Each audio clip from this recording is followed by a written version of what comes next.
Hello friends, स्वागत है आपका मेरे YouTube चैनल में। आज के इस वीडियो में हम बात करेंगे MSc केमिस्ट्री और M फार्मा में क्या डिफरेंस होता है। इसके पहले फ्रेंड्स, अगर आपने अभी तक मेरे चैनल को सब्सक्राइब नहीं किया है तो चैनल को सब्सक्राइब करके बेल आइकन जरूर दबाइएगा, क्योंकि एजुकेशन से रिलेटेड ऐसे ही वीडियोस में लगातार अपलोड करता रहता हूं। तो चलिए फ्रेंड्स, शुरू करते हैं। MSc केमिस्ट्री की अगर हम बात करें तो MSc केमिस्ट्री के लिए जो एलिजिबिलिटी क्राइटेरिया होता है वो होता है BSc जो होती है वो एक 3 इयर्स का डिग्री कोर्स है। वहीं अगर हम बात करें M फार्मा की, तो M फार्मा के लिए जो एलिजिबिलिटी क्राइटेरिया होता है वो होता है बी फार्मा जो है वो 4 इयर्स का डिग्री कोर्स है। तो यहाँ पर 1 साल जो है वो डिग्री कोर्स ज़्यादा होता है बी फार्मा में।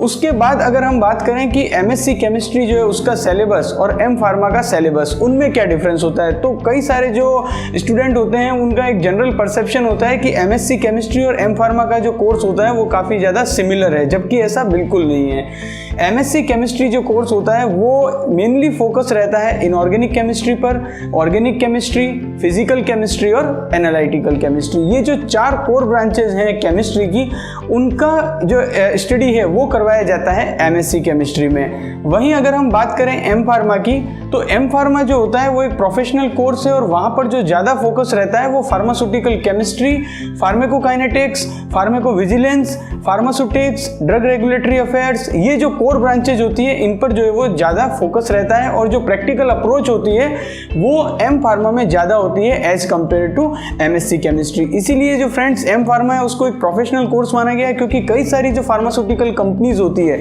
वो जो जॉब वैकेंसी निकालती है तो वहाँ पर जो जॉब डिस्क्रिप्शन होता है वो M फार्मा का जो कोर्स होता है उससे ज़्यादा मैच करता है। जबकि MSc केमिस्ट्री जो है वो एक अप्लाइड साइंस की डिग्री है और एक बेसिक साइंस जो है उसका कोर्स है, जिसका मेनली जो फोकस रहता है वो होता है टीचिंग जो होती है उसके परसेप्शन, और जो हायर रिसर्च है उससे रिलेटेड जो है वो वहाँ का जो फोकस है वो ज़्यादा रहता है। वहीं अगर हम बात करें कि जो जॉब की जो डिमांड रहती है फार्मास्यूटिकल कंपनीज में, वो किस सेक्टर जो है उसमें ज़्यादा रहती है, तो MSc केमिस्ट्री करने के बाद जो मेनली जो जॉब ओरिएंटेड कंपनीज होती है वो होती है फार्मास्यूटिकल कंपनीज, जहाँ पर कि आप जो रिसर्च एंड डेवलपमेंट है उसका काम कर सकते हैं। वहीं अगर हम बात करें M फार्मा की, तो M फार्मा जो उसमें ब्रांचेज होती है वो काफ़ी ज़्यादा डाइवर्सिफाइड फील्ड है, जिसमें कि फार्मेकोकाइनेटिक्स, फार्मास्यूटिक्स, इसके अलावा फार्मेकोविजिलेंस और ड्रग रेगुलेटरी अफेयर्स, ये और फार्मास्यूटिकल केमिस्ट्री, ये जो है वो सभी ब्रांचेज उसमें इंक्लूड होती है। तो जो जॉब के अगर प्रोस्पेक्ट से देखा जाए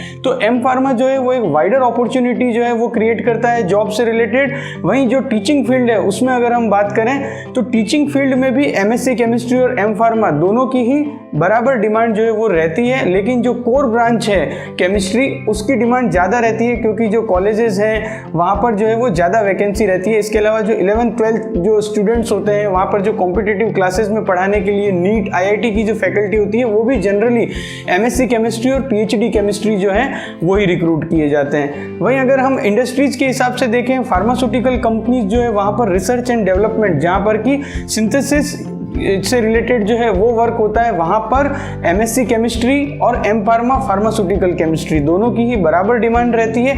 लेकिन मेनली ये देखा गया है कि जो PhD केमिस्ट्री करते हैं MSc केमिस्ट्री करने के बाद उनका रिक्रूटमेंट ज़्यादा होता है रिसर्च एंड डेवलपमेंट में। वहीं जो फार्मास्यूटिकल कंपनीज में जो रेगुलेटरी अफेयर से रिलेटेड वर्क होता है, इसके अलावा जो है वो फॉर्मुलेशन से रिलेटेड जो है वो जो सेक्टर होते हैं वहाँ पर M फार्मा जो है उनकी डिमांड ज़्यादा रहती है। इसके अलावा अगर एक बेसिक डिफरेंस देखें तो M फार्मा करने के बाद आपके पास एक ऑप्शन हमेशा रहता है कि आप मेडिकल शॉप जो है वो भी ओपन कर सकते हो, क्योंकि जब आप M फार्मा कर लेते हो तो उसके बाद हालांकि जो मेडिकल शॉप ओपन करने के लिए जो मिनिमम रिक्वायरमेंट होती है वो D फार्मा होती है, लेकिन अगर आपने हायर क्वालिफिकेशन भी किया है तो भी आप वो ओपन कर सकते हैं। तो ये एक एडेड एडवांटेज जो है वो M फार्मा की डिग्री देती है। इसके अलावा M फार्मा और MSc, M फार्मा करने के लिए आपको 4+2, वहीं अगर आप MSc केमिस्ट्री कर रहे हैं तो आपको 3+2 जो है वो यानी कि 5 इयर्स जो है वो देने होंगे। तो 1 साल जो है वो ज़्यादा लगता है M फार्मा की डिग्री करने में। इसके अलावा अगर आप PhD करना चाहते हैं तो PhD करने के लिए M फार्मा करने के बाद आपने जिस भी ब्रांच में आपने M फार्मा किया है उसमें आप PhD के लिए जा सकते हैं, जिसमें कि आपको वाइडर अपॉर्चुनिटी मिलेगी, क्योंकि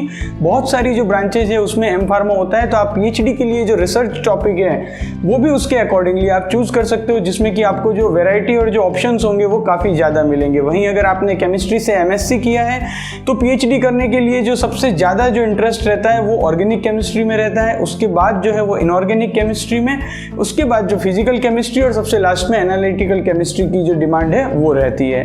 तो फ्रेंड्स ये जो कुछ बेसिक टॉपिक्स थे जिसमें कि डिफरेंसेस और सिमिलरिटीज़, उनमें हमने आज बात की एम फार्मा और एमएससी पर।